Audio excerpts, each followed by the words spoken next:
कार्यक्रम के पुण्यार्चक हैं साधु सेवा ट्रस्ट।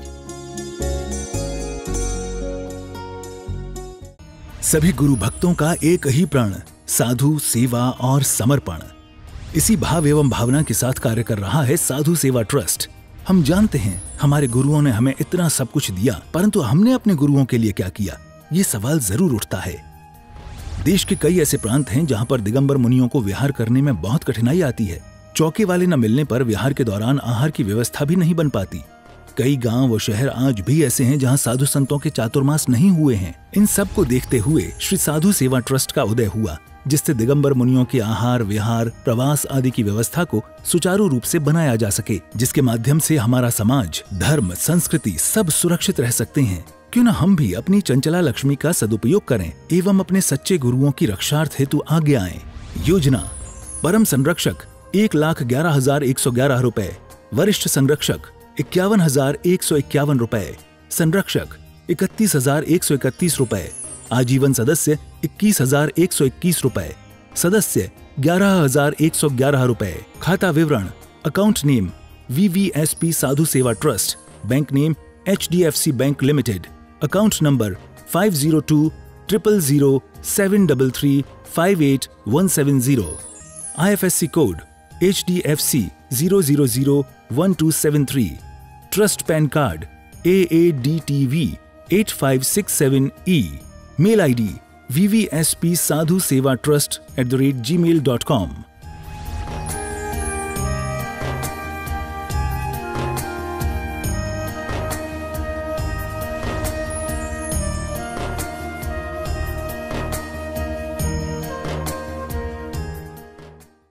देविन्दविन्दवन्दं वन्दे तं सर्वदा शिरसा। नमो अरिहन्ताणं नमो सिद्धाणं नमो आयरीयाणं नमो वज्रायाणं नमो लोये सव्वसाहूणं। जय बोलिए अंतिम तीर्थंकर विनायक श्री महावीर भगवान की, परम पूज्य आचार्य भगवान गुरुदेव श्री वसुनंदी जी मुनिराज की, अहिंसा में विश्व धर्म की। ज्ञान के इच्छुक उपस्थित सभी धर्म प्रेमी पुण्यात्मा एवं महानुभाव, जब धर्मात्मा व्यक्ति या सांसारिक व्यक्ति धर्मात्मा को देखता है और अच्छे व्यक्ति को देखने के बाद उसके मन में जब विकल्प आते हैं कि हम अपने जीवन में काश ऐसे बन पाते। जब मंच पर किसी मुनि महाराज की या किसी महिला वर्ग में आर्य का दीक्षा होती है, तब मन में एक विकल्प आता है, काश हम भी ऐसे बन जाते। जब मुनि महाराज केशलोच करते हैं, आँखों से आंसू निकलने लगते हैं। इसलिए नहीं उनको कष्ट होता है, इसलिए कि काश ये क्रिया मैं भी कर पाता। जब मुनि महाराज नगर में प्रवेश करते हैं, तब लोगों के मन में एक विकल्प आता है, काश मैं भी ऐसा ही बनता, साधु बन करके मैं विचरूं, वो घड़ी कब आएगी। जब हम कोई अच्छी क्रिया देखते हैं तो हमारे मन में आता है कि ये हम भी करें, लेकिन उस समय एक सवाल खड़ा होता है कि हमारे अंदर ये शक्ति नहीं है। ये शक्ति कहाँ से लाएं? हमें अपने जीवन में ये चीज़ें करनी है तो इनके लिए शक्ति चाहिए। साधु बनना, आर्यिका बनना, श्रावक बनना, श्राविका बनना, त्यागी व्रती बनना, या किसी अच्छे स्पीचर को सुनते हैं, जो स्पीच देते हैं, मोटिवेशन स्पीचेस देते हैं, पंडित या विद्वान या ब्रह्मचारी, इन लोगों को देख कर के मन करता है कि हम भी अच्छे बने। जो शराबी है, जुआरी है, उसकी लत बुरी है, लेकिन मन में इच्छा यही रहती है कि मैं भी अच्छा बनूं। उस समय सवाल ये खड़ा होता है कि हम ये शक्ति कैसे प्राप्त करें, हमें अपने जीवन में शक्ति कहाँ से मिलेगी। क्योंकि हर व्यक्ति अच्छा बनना चाहता है, बुरा कोई व्यक्ति बनना नहीं चाहता। वक्त और हालात व्यक्ति को बुरा बना देते हैं, परिस्थितियाँ व्यक्ति की स्थिति बिगाड़ देती है। परिस्थितियाँ ही व्यक्ति को चोर, डाकू या फिर रागी देशी, मोही, ये क्रियाएं सब परिस्थितियां ही कराती हैं। कोई भी माँ के पेट से डाकू बन के पैदा नहीं होता, ना कोई महात्मा बन के पैदा होता है। ये सब उसके संस्कार, कर्म या उसकी स्थिति या फिर वहाँ का जो माहौल है उसको व्यक्ति को वो करने के लिए मजबूर कर देता है। लेकिन एक समय पे आकर के मन में आवाज़ तो यही आती है, चाहे वो बुरा हो चाहे अच्छा हो। बुरा है तो वो चाहता है कि मैं अच्छा बनूं, अच्छा है तो वो चाहता है मैं बहुत अच्छा बनूं, बहुत अच्छा है तो वो चाहता है कि मैं भी एक परमात्मा बनूं। महानुभाव, इन सब चीज़ों के लिए हमें एक शक्ति चाहिए होती है, अंतरंग की एक विल पावर चाहिए होती है, आत्मा की शक्ति चाहिए होती है। लेकिन वो शक्ति हमें कहाँ से मिलेगी? हमें अपने जीवन में शक्ति कहाँ से मिलती है, कहाँ से प्राप्त होगी, ये हम नहीं जानते। माता पिता से, भाई बहन से शिक्षा मिल सकती है, संस्कार मिल सकते हैं, ज्ञान मिल सकता है, लेकिन शक्ति कहाँ से मिलेगी हमें नहीं पता। महानुभाव, इसका भी निदान हमारे आचार्यों ने किया है। एक परमानंद नाम का स्तोत्र है, उस स्तोत्र में उन्होंने इस एक गाथा के माध्यम से हमें समझाया है कि हमें शक्ति कहाँ से मिलेगी। गाथा का प्रमाण नहीं मिल रहा कि इनके आचार्य कौन हैं, क्योंकि पहले के जो आचार्य थे वो एक बिना नाम की क्रिया करते थे, क्योंकि लोगों को आवश्यकता भी नहीं होती थी। आज कोई साधु बनता है तो शावक उसका पूरा बायोडाटा चाहता है, कहाँ से आए, कहाँ जा रहे हो, कितने पढ़े हो, कितने लिखे हो, क्या खाते हो, क्या लेते हो, किसके शिष्य हो, कौन गुरु है, कितने शिष्य हैं, क्या पढ़ लिया है, क्या नहीं पढ़ा है, ये पूरा बायोडाटा चाहिए।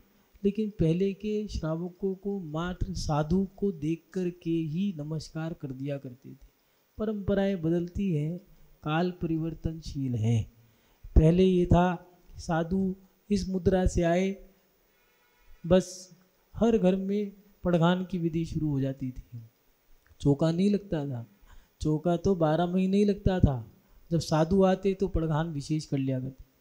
अब परंपराएं बदल गई हैं। अब तो लोग कहते हैं कि मेरा आएगा तू ही लगाऊंगा, तेरा आएगा तू लगा, मेरा आएगा मैं लगाऊं, तू लाया तू कर, मैं लाया मैं करूँगा। ये परंपराएं वक्त के रहते बदल जाती हैं, लेकिन वक्त बदलता है, ये नियम है। लेकिन वक्त भी दो प्रकार का बदलता है, एक अच्छा एक बुरा। परिवर्तन भी दो प्रकार का होता है, अच्छा परिवर्तन, बुरा परिवर्तन। महानुभाव, आचार्य भगवंत ने परमानंद स्तोत्र में लिखा है, पाषाणेषु यथा हेमं दुग्ध मध्ये यथा गतम, तिल मध्ये यथा तेलम, देह मध्ये यथा शिवः। पाषाण मध्ये यथा हेम, दुग्ध मध्ये यथा घृतम। जिस प्रकार पत्थर में पानी, दूध में घी छुपा होता है, जैसे तिल के मध्य में तेल छुपा होता है, ऐसे ही देह मध्य यथा शिवा, देह के मध्य में आत्मा छुपी है और शक्ति हमारी आत्मा में है। पहाड़ों पे जाकर के शक्ति नहीं मिलेगी, मंदिर में जाकर के भगवान के सामने हाथ जोड़ करके तो कायर लोग रोते हैं। जो कुछ करके दिखाने वाले होते हैं वो व्यक्ति तो अपने जीवन में कभी डरते नहीं। वो व्यक्ति एक अलग ही जुनून होता है, पागलपन होता है उनके अंदर। वो कभी रोते नहीं हैं, वो खुददार होते हैं, ईमानदार होते हैं, वो संघर्षों से संघर्ष करने वाले होते हैं, जज्बातों के मजबूत होते हैं, लड़ने वाले होते हैं। एक घटना याद आ गई, सन 1915 के आसपास की घटना है भारत की। एक गोकुल दास नाम का व्यक्ति था, उसका बेटा जो था वो 12 साल का था। छोटी सी उम्र थी, पहले इतनी बड़ी पढ़ाई नहीं होती थी, CA BA BTech MTech, अनपढ़ थे लेकिन अच्छे थे। आज पढ़े लिखे हैं लेकिन अनपढ़ हैं। पहले करोड़ों का हिसाब उंगली पे लगा लिया करते थे। बच्चों की पाठशाला में इमला हुआ करती थी, 100 के पहाड़े याद करने पड़ते थे। आज CA से पूछ लेना 99 सा या 19 नंबर कितने होते हैं बता ही नहीं पाएगा। अद्धा पौना डेढ़ा दूगा ढैया, इनके पहाड़े तो सब गुप्त हो गए, लोप हो गए। अब तो मात्र डैड मोम, वो ज़माना भी गया। अब तो माँ को मुँह और पापा को पू फू कर दिया, फू फू करके उड़ा दिया। जमाना बदल गया है। उस पिता का एक बेटा था, उसका नाम था बिरजू। वो जो पिता है उसकी कोई दूसरी संतान नहीं है, घर में अकेला है और उसका एक बेटा है। माता पिता सास ससुर और यहाँ तक कि उसकी पत्नी भी उसके पास नहीं है। ये सब, इन सब का देहांत हो चुका है। जो गरीब होता है, आचार्य जिनसेन स्वामी जी ने आदि पुराण में पाप कर्म को, गरीबी को पाप कर्म बताया है। मृत्यु के 7 भेद किए हैं। आरोग्यता हर व्यक्ति के पास नहीं होती। रोगी होना ये तिल तिल के मरने वाली पीड़ा है। रोगी होना, कमज़ोर होना, इसके साथ साथ डरपोक, ये तिल तिल के मरते हैं। और उसके साथ साथ गरीब होना भी एक मृत्यु का ही भेद है। तिल तिल करके मारते ही है। आँखों में आंसू होते हैं, दिल में गम होता है, मन में तनाव होता है। ये मृत्यु के भेद हैं। वो गरीब है। और जो पापी होगा उसके साथ यही होगा, सास ससुर नहीं होंगे, शादी नहीं होगी, होगी तो सास ससुर भी नहीं है, माता पिता नहीं है, पत्नी है तो वो भी मर गई, बच्चे हैं तो वो भी अंधे लूले लंगड़े बहरे रोगी कोड़ी। ऐसे ही उस व्यक्ति के साथ एक ही बेटा है और वो है। लेकिन एक बार दुख मना रहा था और दुख मनाते मनाते एक झटका लगा और शरीर में लकवा लग गया। जब मुसीबत आती है तो चारों खाने चित कर देती है, कोई रास्ता ही नहीं खुला होता। उसका 12 साल का बेटा पढ़ाई भी करता है और एक फैक्ट्री पर नौकरी भी करता है और वहाँ पर से कुछ तनख्वाह जो मिलती है उससे अपने पिता को पालता है। कभी कभार ऐसा भी होता है कि बाप बच्चों को नहीं, बच्चे माँ बाप को पालते हैं। वो बेटा कमाई करके लाता है। आज पिता ने कह दिया कि बेटा घर में खाने को दाना नहीं है, 2 दिन बीत गए और पानी पीते पीते और पानी पी के सोते हुए आज आखिरी दिन है, अब कल इसकी भी सामर्थ्य नहीं है, कुछ लेके ज़रूर आना। मालिक से कह देना तनख्वाह के लिए कुछ ले आना, जिससे कि पेट में कुछ चला जाएगा। ठीक है, कारखाने पे गया, मालिक से निवेदन किया, बहुत निवेदन किया, हाथ जोड़े पैर पड़े, लेकिन उन्होंने तो कह दिया तनख्वाह 7 तारीख को मिलेगी। जो पैसे वाले हैं ज़रूरी नहीं है, वो कहावत है बुजुर्गों की कि ऊंचे मकान फीके पकवान। नगर का सबसे बड़ा सेठिया व्यक्ति है, चंदा मांगने जाओ तो 100 का नोट निकाल के दे दिया। ज़रूरी नहीं है बड़ा व्यक्ति है तो दिल बड़ा हो। मालिक ने कह दिया कि 7 दिन बाद पैसे मिलेंगे, आज नहीं है, रो या मरो। ठीक है, हाथ जोड़े पैर पकड़े, नाक रगड़ी, कुछ नहीं हुआ। कहने लगा मेरे पिताजी ने 3 दिन से कुछ नहीं खाया है, हम दोनों भूखे हैं, कुछ तो दे दो मालिक। नहीं दिया। सुबह से शाम हो गई, जाने लगा। रास्ते में एक घटना घटी। अंधेरा है रात का, हाथ में लालटेन है। देखा उसने थोड़ी सी दूरी पर अग्नि जली हुई है, गाड़ी के कुछ निशान हैं। ठोकर लगी तो उसमें एक वो पर्स पड़ा था, पर्स उनने उठाया, वो भरा हुआ था। उसमें उनने गिने पैसे तो 42 रुपये, एक अठन्नी, घिसी हुई चांदी की चवन्नी, ये उस पर्स में पड़े हुए थे। जिसका कोई नहीं होता उसका भगवान होता है। उस समय में, आज से लगभग 100 साल पुरानी घटना है, उस समय में 42 रुपये, एक अठन्नी, एक चवन्नी, ये बहुत बड़ी रकम थी। 2 रुपये की तो महीने की तनख्वाह हुआ करती थी सरकारी व्यक्ति की। वो बड़ा खुश हुआ, लेकिन मन में आया कि मेरे नहीं है, जिसके हैं उसको देना चाहिए, कैसे खोजूं। वहाँ से उसी समय एक गाड़ी गुजरी थी, गाड़ी के पहियों के निशान सड़क पे हुए थे, धुएं की बदबू भी थी वहाँ पे। समझ गया अभी अभी कोई व्यक्ति यहाँ पर कोई रुक करके चाय नाश्ता वगैरह करके गया है।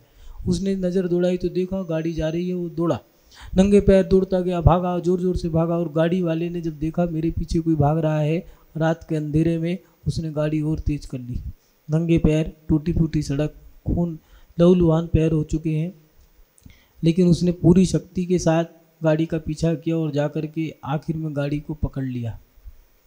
गाड़ी के सामने गड्ढा है, उसकी गति धीमी हुई। उस व्यक्ति ने गाड़ी को पकड़ा और ज़ोर से हाथ मारा, ठहरो, गाड़ी रोको। गाड़ी के अंदर जो बैठे थे डर गए।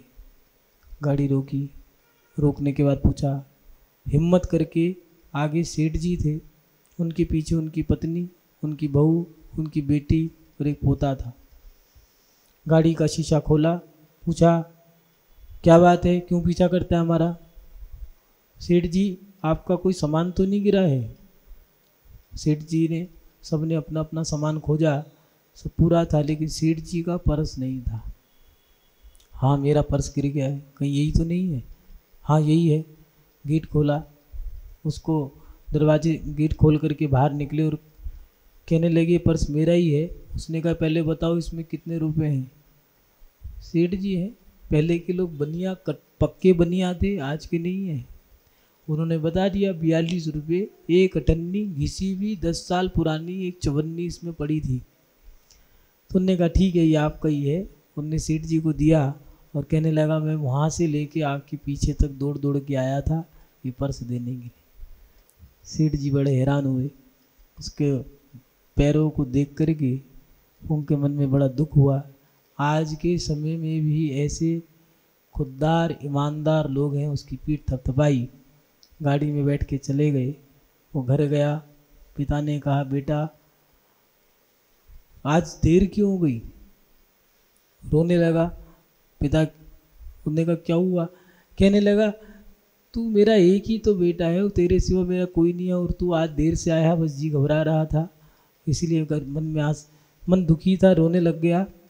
घटना सारी बताई बेटे ने। तो पिता ने कहा, फिर क्या हुआ, वो पैसे क्यों नहीं लिए? सेठ जी जब तुझे 2 रुपये दे रहे थे तो तूने क्यों नहीं लिए? तो उस बेटे ने क्या कहा, वो जो शब्द उसने बोला, ये बात मुझे 10 साल बाद मैंने पहले एक कहानी पढ़ी थी, आज तक मुझे याद है। एक शब्द उसने ऐसा बोला था अपने पिता से। उसने कहा, पिताजी मैंने वो 2 रुपये ये कह कर के मना कर दिए कि मेरे पिता ने खुददारी ईमानदारी सिखाई है, भीख मांगना नहीं सिखाया। इस बात को कह के उसने 2 रुपये ठुकरा दिए। और ये बात सुनने के बाद उस पिता का रोम रोम पुलकित हो गया। जो उसको लकवा लगा था, दोनों हाथ खोल के उसने अपने बच्चे को गले से लगा लिया। मान भाव, क्या ऐसा ईमानदारी खुददारी का परिश्रम हमारे अंदर नहीं हो सकता? विचार करें, ईमानदारी खुददारी कठोर परिश्रम कठोर होता है, लेकिन उसमें आनंद होता है। उसके परिश्रम को सुन करके उसके पिता का लकवा ठीक हो गया। ऐसी शक्ति हमारे अंदर भी है। हम भी ईमानदारी से अपना जीवन जी सकते हैं। सत्य अहिंसा के माध्यम से हम भी अपना जीवन जी सकते हैं, लेकिन थोड़ा संघर्ष करना पड़ेगा। नियम, त्याग, कायदे, कानूनों के माध्यम से हम भी अपना जीवन जी सकते हैं। आज भी साधु हैं जो पंचम काल चिल्लाते हैं। आज भी दिगंबर साधु बन रहे हैं। आज भी आरिकाएँ बन रही हैं। आज भी घरों में रात्रि भोजन का त्याग करने वाले, शुद्ध तेल का त्याग करने वाले व्यक्ति आज भी हैं। आज भी प्रतिमाधारी हैं, कोई ख़त्म नहीं हुए हैं। बस इतना है, हम सो गए हैं, वो जागे हैं। हम सो गए हैं, वो जागे हुए हैं, इतना ही फर्क है। आचार्य कुनकुन स्वामी जी ने कहा, अप्पा सो परमप्पा। प्रत्येक आत्मा परमात्मा बन सकती है, लेकिन आत्मा को परमात्मा स्वयं ही बनाना पड़ेगा। कुछ लोग कहते हैं देवशास्त्र गुरु हैं, भैया गुरु आ गए ये हमें बचा लेंगे। ये सब झूठ है, सब मिथ्या है।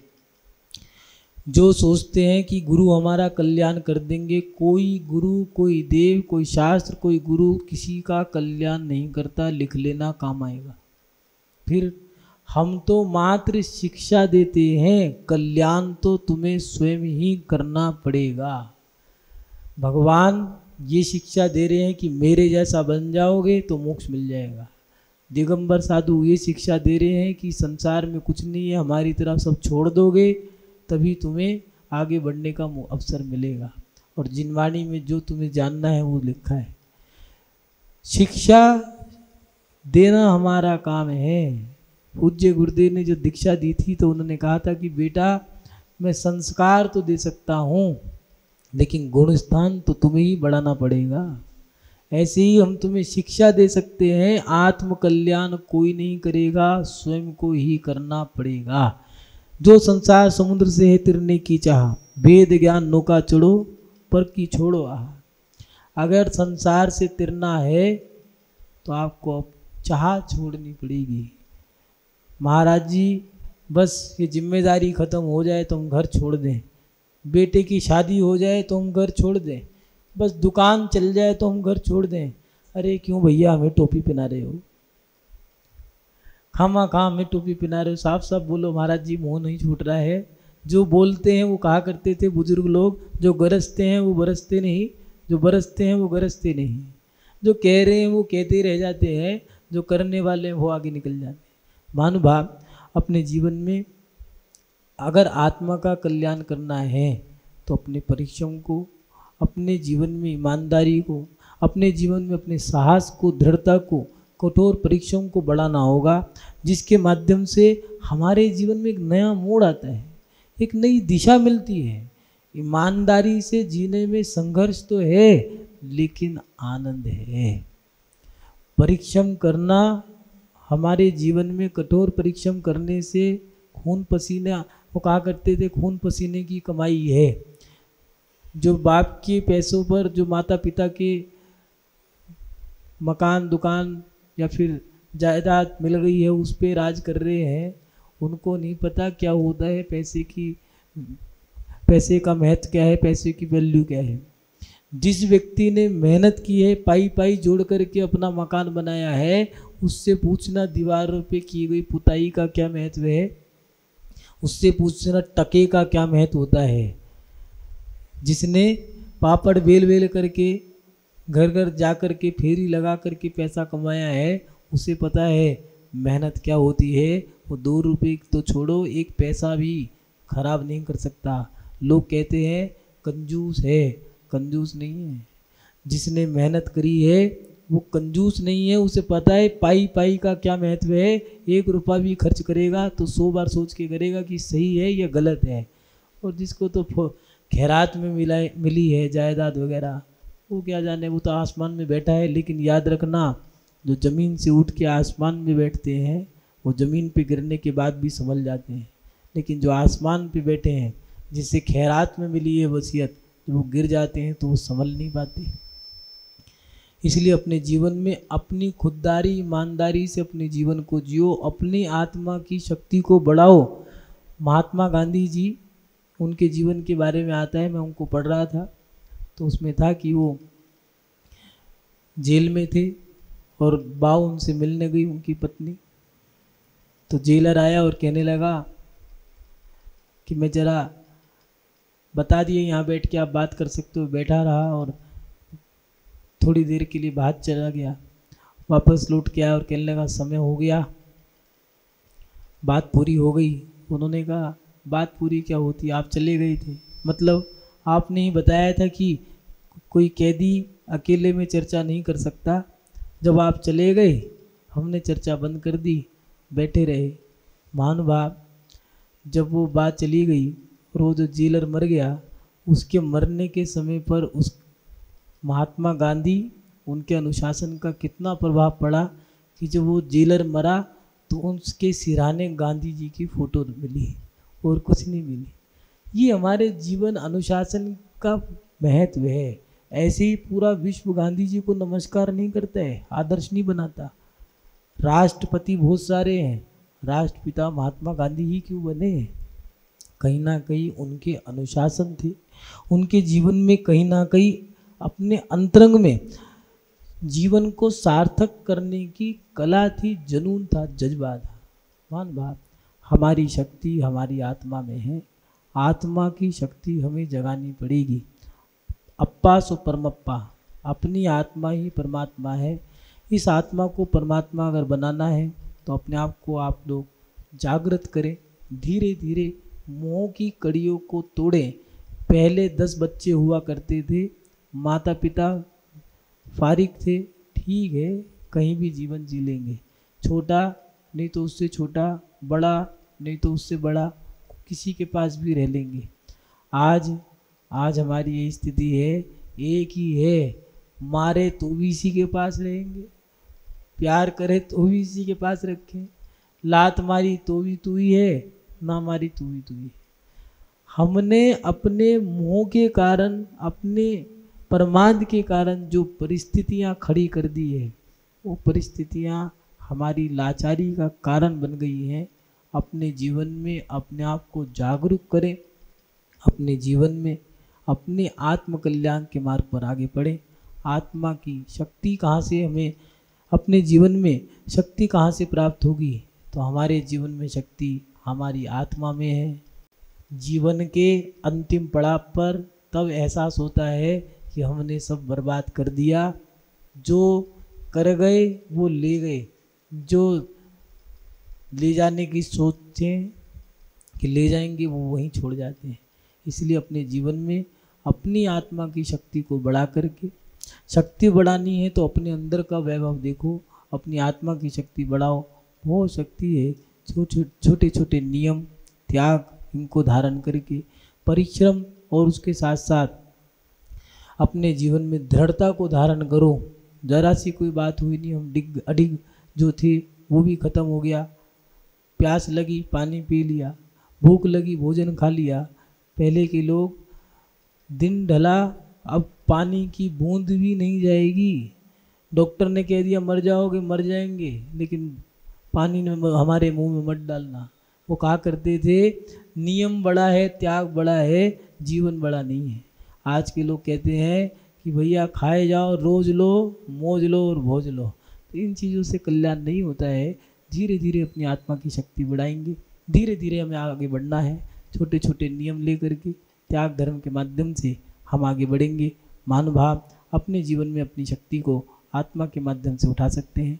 आप सभी लोग अपनी आत्मा की शक्ति को बढ़ाते हुए अपनी आत्मा का कल्याण करें। इन्हीं सद्भावनाओं के साथ जय बोलिए परम पूजनीय आचार्य गुरुदेव श्री वसुनंदी जी मुनिराज की, अहिंसा में विश्व धर्म की। इस कार्यक्रम के पुण्यार्चक थे साधु सेवा ट्रस्ट।